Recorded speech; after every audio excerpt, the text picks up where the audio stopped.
Hosea chapter 9, and a couple of weeks ago we began our study and we got down through, we got finished verse number 8, and we're ready to begin verse number 9 when time ran out on us last week. I know we had some good questions that were asked.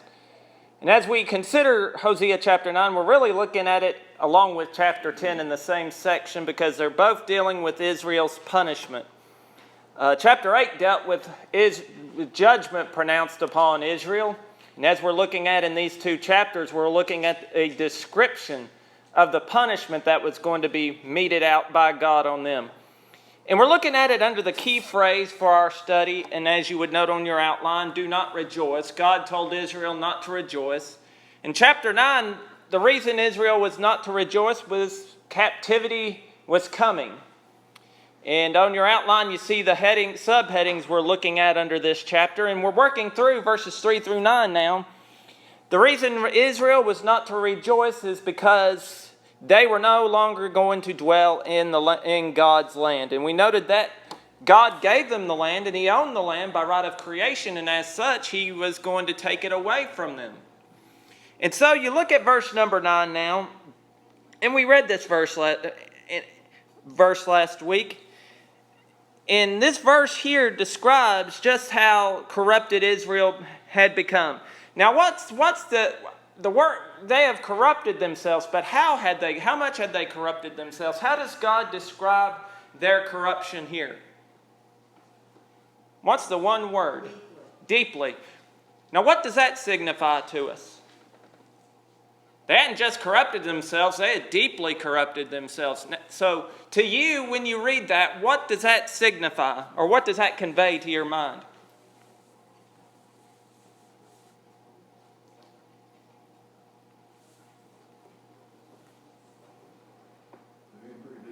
I think that's about as simple as you can put it, Brother Larry. They were in pretty deep. And we might say that they were so deep in corruption, they were drowning in it. And you would note here, and make note on your outline, here in this verse, Hosea is hearkening back to one of the darkest days in Israel's history. If I didn't put it on your outline, make note of Judges chapters 19 and 20 for your own personal study. I do just want to summarize that. Judges chapter 19 and verse 20, chapters 19 and 20. In those two chapters, you will find that the tribe of Benjamin was almost eradicated due to a series of events that take in those two chapters. And it deals with the wickedness of Gibeah. In the summation of this time of Israel's history, in which Hosea is alluding to, is found in the last verse of the book, in which it describes there being no king in that time frame, in that every man did that which was right in his own sight. Man attempted to govern himself there rather than being governed by God. And here Hosea is pointing out that Israel's condition now was as bad as Gibeah. And again, remember, this was several hundred years prior to Hosea prophesying. And so they had gotten to this point yet again. And so God is going to destroy them. Their sins had found them out. We're told here God would remember their lawless behavior and would visit their sins, and that would be in the form of divine punishment. And so now, with that in mind, let's look at verses 10 through 17. If someone would read this section of Scripture for us, and it's the final section of chapter 9. And this section deals with the fact that Israel should not rejoice, for they had separated themselves from the Lord their God. And so if someone would, let's read these verses right now.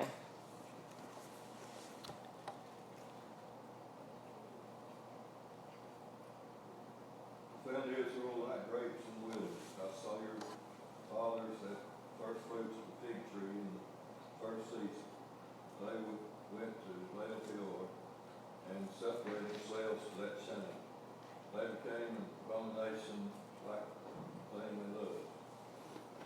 As for Ephraim, their glory shall fly away like a bird. No birds, no pregnancy, and no conception. Though they bring up their children, yet I will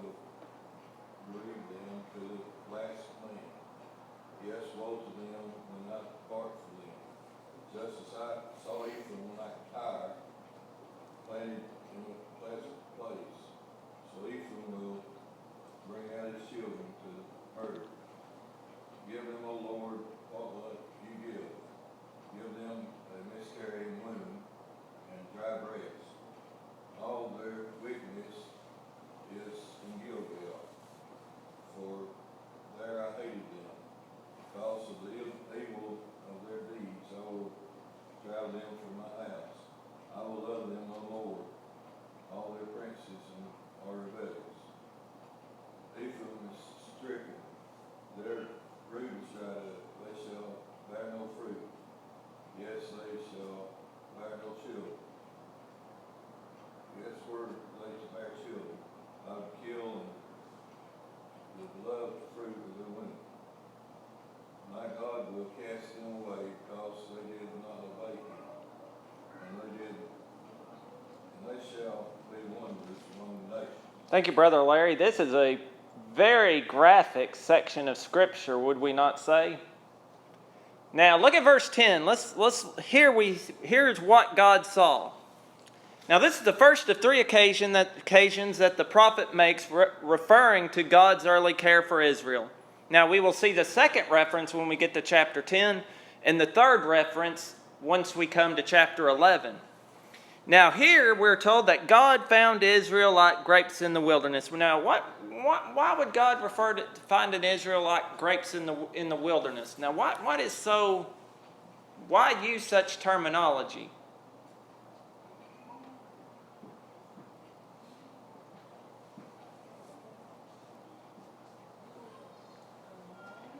No.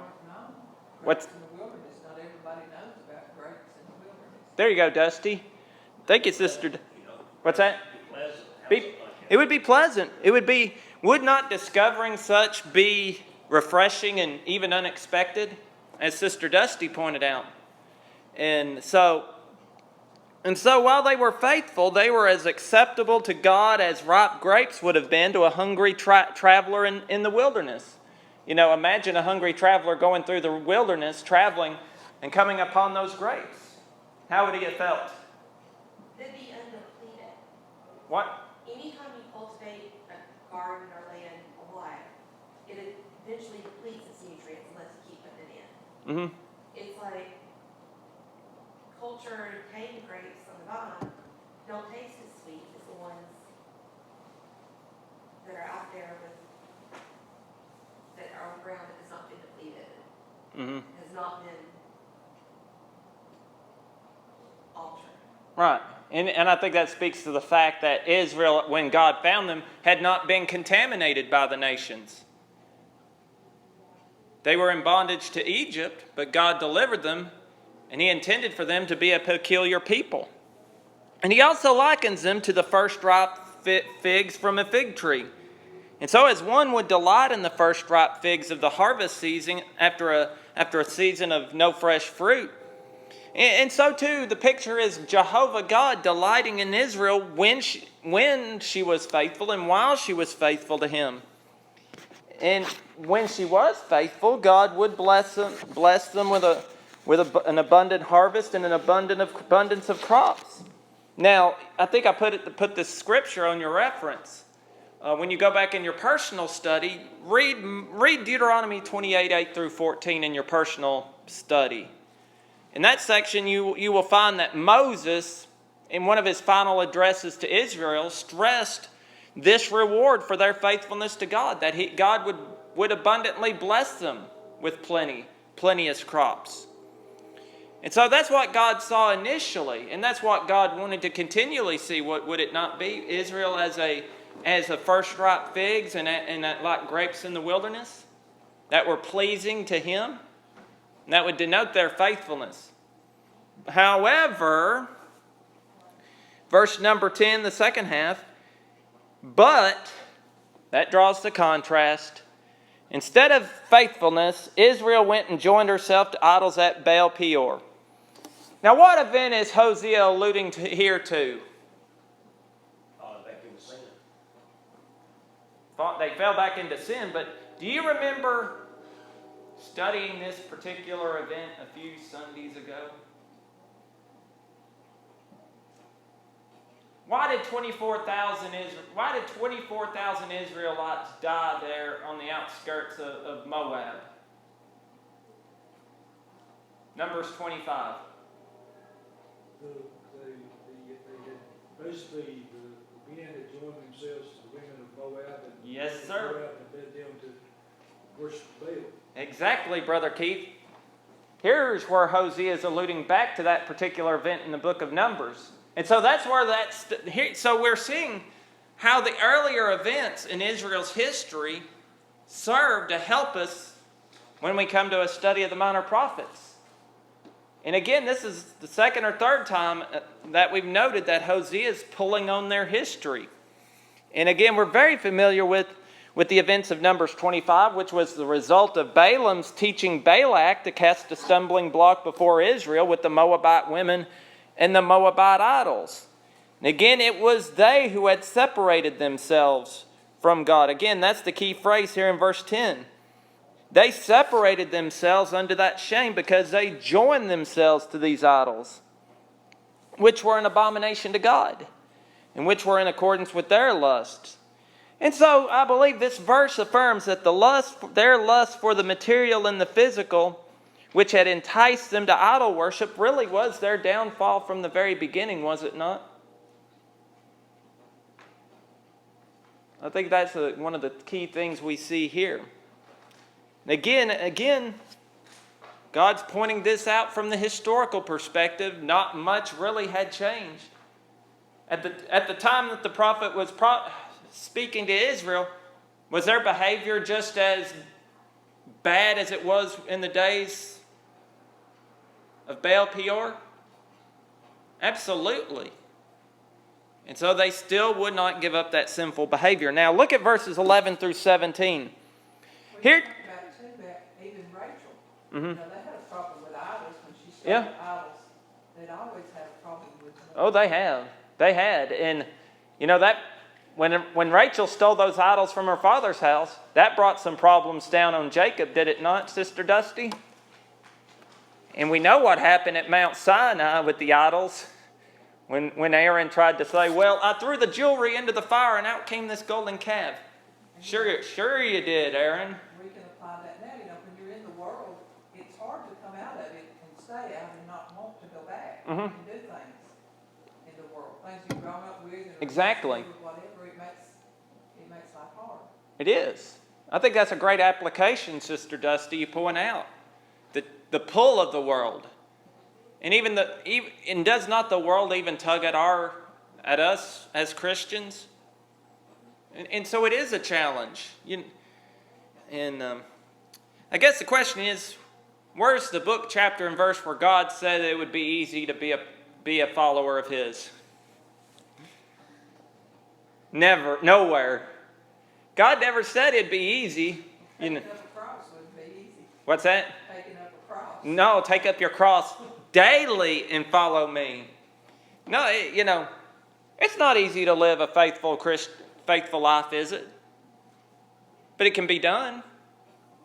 And why do we strive to do it? Because of heaven. Now, why should Israel have striven for faithfulness? Why should Israel have remained faithful to God? What would God have done for Israel? We're taking care of them in this world as well as Exactly. And would we not say why people become unfaithful is because a lack of faith in God and in His promises? So as Christians, I think one of the ways we can remain faithful, how we can strengthen our faith in God, is to remember the words of the old song, standing on the promises of God.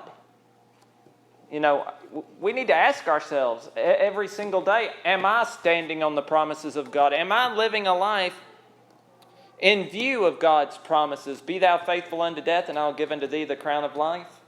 I will never leave thee nor forsake thee. And we need to remember it is unto us who have been given exceeding great and precious promises, and these promises should certainly help us live a faithful life, should they not? And God's promises should have helped Israel, should have motivated Israel to be faithful to Him. But again, as we noted in our study of the book of Numbers, Israel's history was just that of constant rebellion against God. And in the book of Hosea, here's just depicting her final downfall as a kingdom. Now, she would return as a nation, obviously. You know, Israel did exist in the days of Christ, not as a kingdom. They obviously were ruled by Rome. And certainly the Jews chafed under Roman rule. We understand that. But when they went into captivity, things changed, did they not, for Israel? Well, you know, Israel, the northern kingdom, basically never returned Yep. from captivity. Mm-hmm. God preserved a faithful remnant from Judah. And certainly, you know, there were those in Judah who did listen to God, who actually listened to reason and went away into captivity. And as a result, there were those who came out because they actually listened to God, whereas the majority refused to listen. I have a question, and it's kind of political, but, you know, we're told that they would never again be a nation. Yes.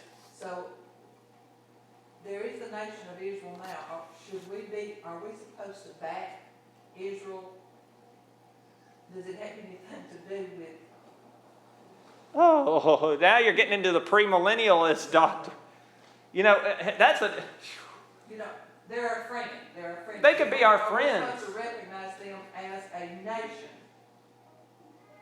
Or, you know, Oh, that's a I good... don't think that matters one way or the other, really, truly, but, Yeah. I know they're not God's chosen people Yeah. anymore. But, you know, that's what is it political? Is it just political that they're a nation? It's just political. Political. And certainly... The Israel did. And certainly premillennialists would say, well, this is a sign, 1948 is a sign that Christ is going to soon come back to earth and reign in Jerusalem. And that's what, you know, in fact, some premillennialists who lived in Britain at the time purchased that land. Well, you know, that's what I'm saying. They're fighting over there over that little strip of land. And of course, And are we supposed to back them in the fight for that would give them that land? we don't have, you know, that's neither here nor there. It's a political shell game. I mean, people claim Israel still has a right to the land, that they own the complete land of Palestine. Again, God fulfilled the land promise when He brought Israel into the land. That promise has been fulfilled. it's a conditional promise as well. Exactly. That's exactly right, Brother Keith. They could stay in the land as long as they were faithful, but as we see here, because of their unfaithfulness, they were expelled from the land. But you know, there are a whole lot of people in this country that say, oh, yes, we've got to support them because they're God's chosen people. Yep. You know, That's biblical ignorance. And at one time, Israel was God's chosen people. But again, you know, they rejected God, rejected Christ, no longer God's specific chosen people. Can they be God's chosen people today? if they become Christians. That's the point of Romans chapter 10. And so all Israel shall be saved. Paul's desire was for Israel to be saved, but in order for them to be saved, they had to obey the gospel. And so God's plan of redemption is for both Jew and Gentile. And that shows the wisdom of God, does it not? And it also shows He's no respecter of persons. He is impartial. And that He desires the salvation of all, whether we are black or white, male or female, Jew or Gentile, you know, you name it. Of course, you know, those who argue that Israel's still God's chosen people argue, well, you know, look at, you know, where does that leave Christianity? If Israel's still God's chosen people, what does that make Christians? Where does that leave you and I as Christians? Well, we're not a physical Jew. And if God has always intended for the Jews to be His special people, then would that not leave you and me in trouble? That's a really good question, Sister Dusty. And we could sit here this evening. We could take hours on end just going back and forth on that. But does that sort of... Well, yeah, I mean, I feel that way too, but, you know, my question is, like I say, if they're fighting for that land, that that God says they'll never have land, Yeah. are we supposed to back? Is the United States wrong in backing them to get that strip of land they want? Politically, I would say it's neither here nor there. Obviously, religiously, well, it doesn't belong to them. If they gain it, they gain it. It's neither here nor there, I would say. You know,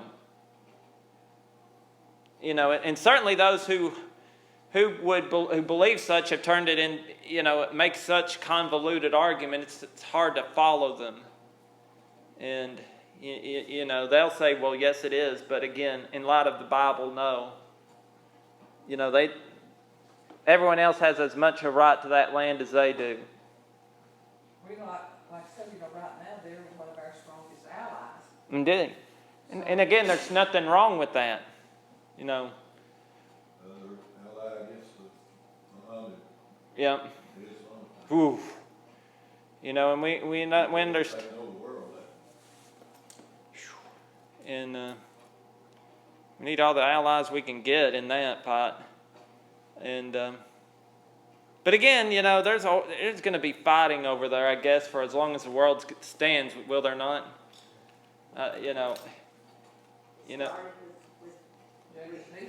Jacob and Esau. Yeah, and Ishmael. Ishmael, we see what happened there when Abraham tried to do God's work for him and the problems that caused. And we understand what happened with Jacob and Esau. And a lot of it comes when men tried to do God's work for them. Does it not? So it all comes down to we got to get our nose out of other people's business. Especially God's. Especially God's. But we are our brother's keeper. But we should not try to do God's business for him. Never works out well. Just ask Abraham and just ask Jacob how that worked out with Esau.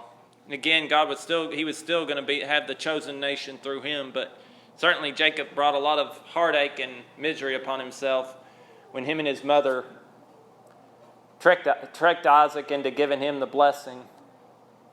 Now we understand Esau sold his birthright for a bowl of partridge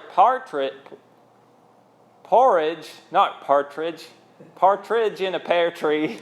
No, I'm thinking of the 12 days of Christmas. But again, we see the problem of doing God's work for him. But as we're seeing here in Hosea chapter 9, we're seeing what happens when we don't do God's will. Before we leave chapter 10, the interesting thing to me, last sentence in the verse, Mm-hmm. they became like that which they loved. Yeah, That says a whole lot about mankind. it does. If they loved God, they've become more like Him. Mm-hmm. And so that's not what they love. That may be a sermon here in a couple weeks. Back to doing Proverbs again Sunday morning and Providence Sunday night. That's a good observation, Brother Keith. Becoming as we, and that would also go along with the sermon idea you gave me, Susan. Seeing my Father in me. Y'all heard the old country music song? Seeing my Father in me, but you can make the application. Is God being seen in us? Are we becoming more like God, more like Christ?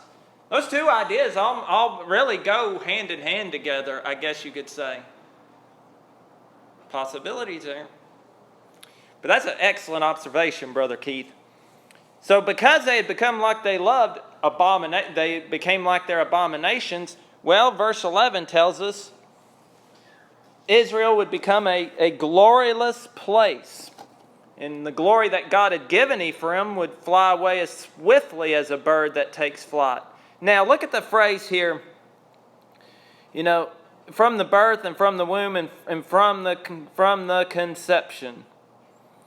Now, this speaks of the fact that Israel had been fruitful and now would be barren.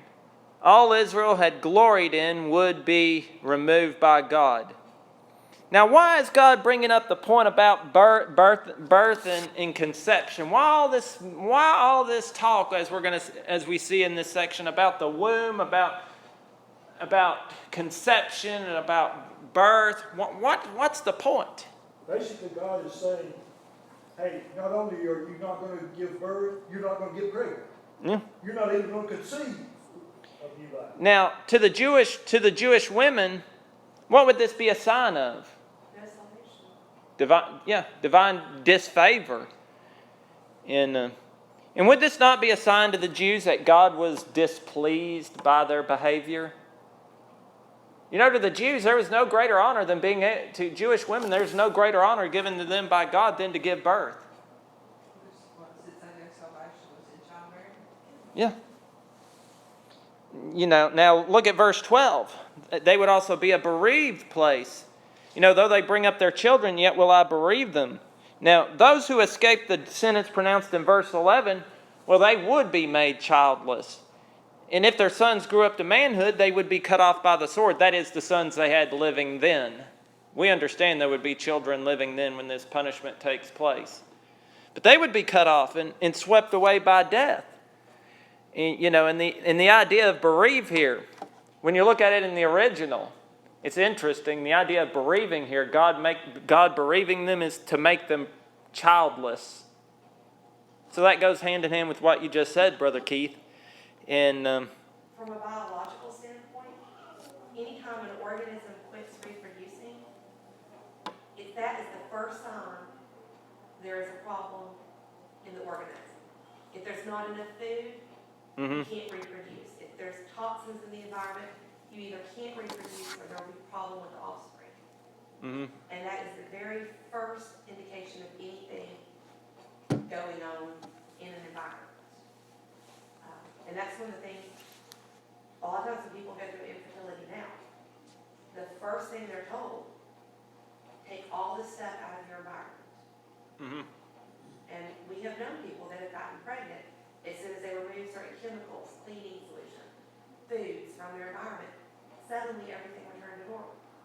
And now, the very first step. And now here you have Israel, the Israelite women unable to conceive because they're in the wrong environment. They're in a sinful environment, and God's going to take care of the sin. He's going to make it where they can't do all this. That He's going to make them childless. And this harmonizes with what Moses told Israel earlier on in Deuteronomy 32:25. The sword without and terror within shall destroy both the young man and the virgin, the suckling also with the man of gray hairs. You know, that's the price of infidelity. This should tell us also, I will believe into the last man. There are consequences to our actions that reach beyond ourselves. Yep. Whatsoever a man shall sow, that shall he also reap. But also, you can make the application to a nation.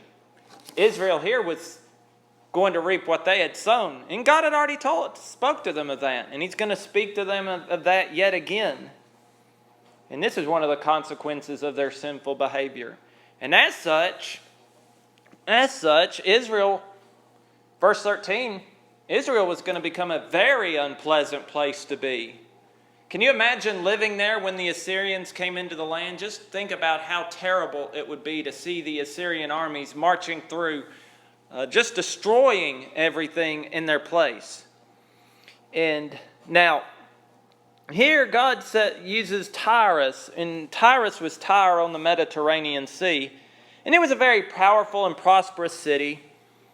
And with the sea to the west and the mountains to the east, Tyre should have been secure. Now, God is using Tyre here to denote that He had selected a soil like Tyre in which to plant Israel, in which He could become strong and prosperous. And indeed, Israel had become such.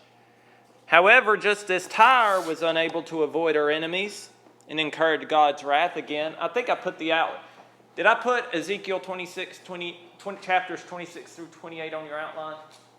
If I didn't, make note of that. Put those on your outline for personal study, because that deals with Tyre. Those 3 chapters deals with God's judgment of the nation, of Tyre. And so God's own people would be unable to avoid God's wrath here. And certainly Israel would become very unpleasant, would be an unpleasant place to live when the Assyrians assaulted the nation and slew her inhabitants by the thousands. And so verses 14 through 17, Israel would become a desolate place. And look at verse 14. Here you have a request from the prophet. And again, it's interesting here. Now, what is Hosea pleading for here? What's he telling God to give them? What's this about a miscarrying womb and, dry breasts? To me, it would be, don't give them more children to have to suffer. I think that would fit the case of chapter 13 and verse number 16 as well.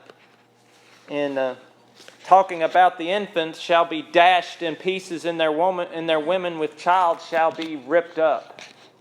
And again, that's graphic, is it not? But does this not show to us the horrible consequences that sin brings? And it's a sobering and a staggering picture of what happens when God's wrath falls upon a nation. And again, verse 15, God declares that all their wickedness is in Gilgal. Now, what do you know about Gilgal? Anything? Are you anyone familiar with Gilgal? I think we're going to finish. We should be able to finish verse 17. But Gilgal was located in the Jordan Valley, and it was the scene of many blessings from God. And you would note all the passages on your outline. It was here Israel's camped and ate the first of the produce of the land when they came out of Egypt. It was here that stones had been set up in remembrance of their passing over the Jordan. It was here that the reproach of their failure to circumcise was rolled away. And it was here that the covenant of the divine appointment of Saul as king was renewed. And certainly the blessings of God's deliverance of Israel had been culminated here. And ultimately, though, Gilgal became the center of their idol worship. And as such, now God says he hates Israel. And again, notice this. For there I hated them. Now, what does this mean? Does God literally hate people? Part of the verse says, for the wickedness of their dealings is why I hate them. There you go, Sister Dusty. It wasn't that he hated them personally. He hated their actions, did he not? Is it not the case that God hates sin but loves the sinner? If he hates the sinner, he wouldn't have sent Christ now, would he? But he hated their actions. And as such, because they did not repent, he would drive them out of his house, out of his land.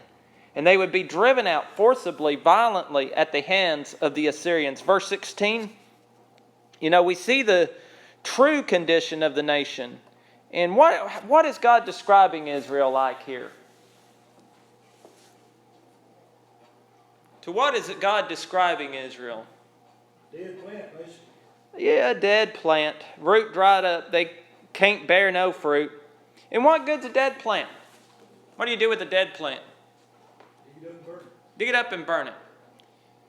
What did Christ say would happen to those disciples of his who bear no fruit? They're like that dried up branch in the vine. What did he say would happen to them? Cut off and burned up. It's good for nothing. And isn't that what had happened to Israel? She had become, in God's sight, good for nothing. And so verse 17 really cinches it up. So Hosea says, my God, and indeed he recognizes Jehovah God. He's going to cast them away. And the reason it being is a failure to listen.